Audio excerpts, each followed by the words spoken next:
मिर्ज़ापुर गांव में एक मेहनती किसान रहता था।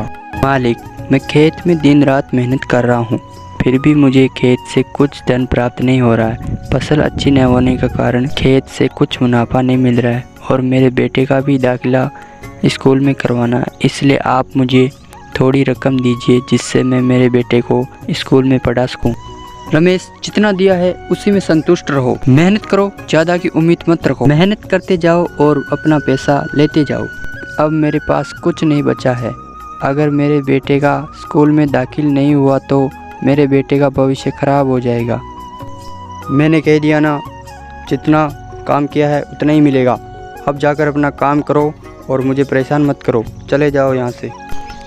किशन बहुत ही उदास हो जाता है और घर के लिए रवाना हो जाता है और वो यही सोचने लगता है अब क्या करेंगे। किशन घर जाकर अपनी पत्नी से कहता है, सीता, मैंने सेठ जी से बोला कि पैसे चाहिए, लेकिन सेठ जी ने मना कर दिया। अब मैं ये मजदूरी नहीं कर सकता। लेकिन किशन, अब तुम क्या करोगे यहाँ पर? मैंने फैसला कर लिया है। अब मैं मेरे खेत में ही काम करूँगा और अपनी ही फसल उगाऊँगा और अपनी फसल में पैसे कमाऊँगा। अगर फसल में मुनाफा होगा तो भी हमारा होगा और घाटा होगा तो भी हमारा ही होगा ना। हाँ, आप सही कह रहे हो। हम अपने खेत में मेहनत करेंगे, अगर घाटा होगा तो ये हमारे होगा और मुनाफा होगा तो भी हमारे होगा ना।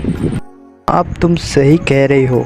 अब हम अपने लिए लड़ेंगे, चाहे मुश्किलें आए, चाहे आंधी आए या तूफान आए। अब हम सिर्फ अपने लिए लड़ेंगे और अपने खेत में बहुत ज़्यादा मेहनत करेंगे।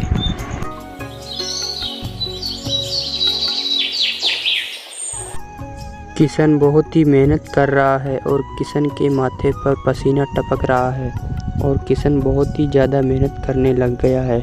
अरे, तुमने देखा, हमारी फसल बहुत ही अच्छी हुई है और हम बहुत ही अच्छे दामों में हम बाज़ार में बेचेंगे तो हमें बहुत पैसे आएंगे।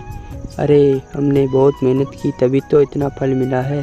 अगर हम इतनी मेहनत करते जाएंगे, जी हाँ, अगर हम आप ऐसे मेहनत करेंगे तो हमें बहुत फ़ायदा मिलेगा।